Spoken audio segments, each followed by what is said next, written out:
Of all the native species of bees here in the Pacific Northwest, bumblebees have been the most successful in thriving in urban environments. I love bumblebees because they are both the largest and most docile of the bees with stingers. They're also very unusual insects. They are the first to emerge in spring, and during that time the cold and hungry new queens can be found sitting or wandering around on the ground much like these two. Most insects are ectothermic, also known as cold-blooded, so they can only emerge when the surrounding air temperature is high enough for them to function. But bumblebees have a special trick.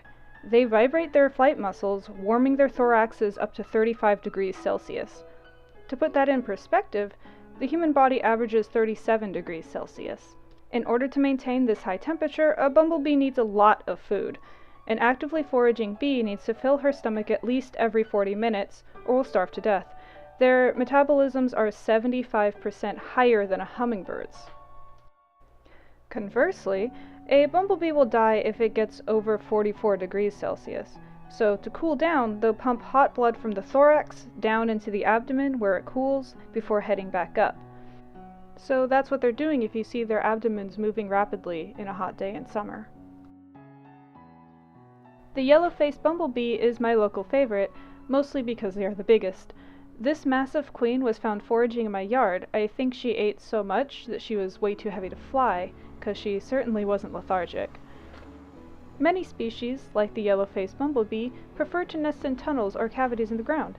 Abandoned rodent nests are prime locations because they provide a ready supply of insulating nesting materials, which the bees need but don't gather themselves. So, as much as you might hate having rats in your neighborhood, they are providing nesting sites for bees. A bumblebee's developing offspring need to be kept warm, but not too warm. So with a mixture of vibration to warm up and wing flapping to cool down, a nest will be kept within 1 degree of 30 degrees Celsius day and night.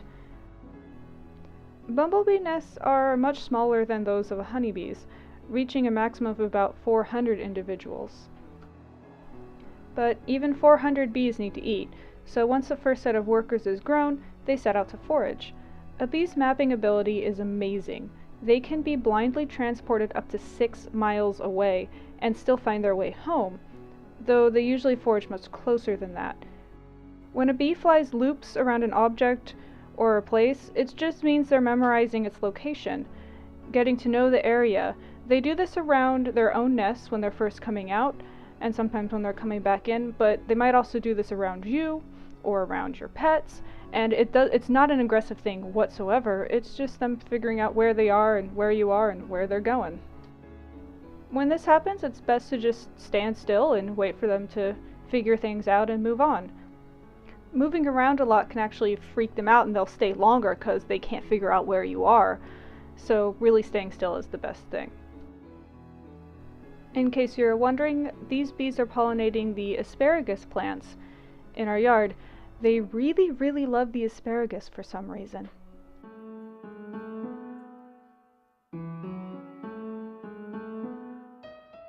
They also really love clover, but I know that it's for the high protein content in the pollen. Native plants the bumblebees like include serviceberry, wood rose, thimbleberry, snowberry, Puget balsam root, lupines, spider plants, sunflowers, and golden eyes.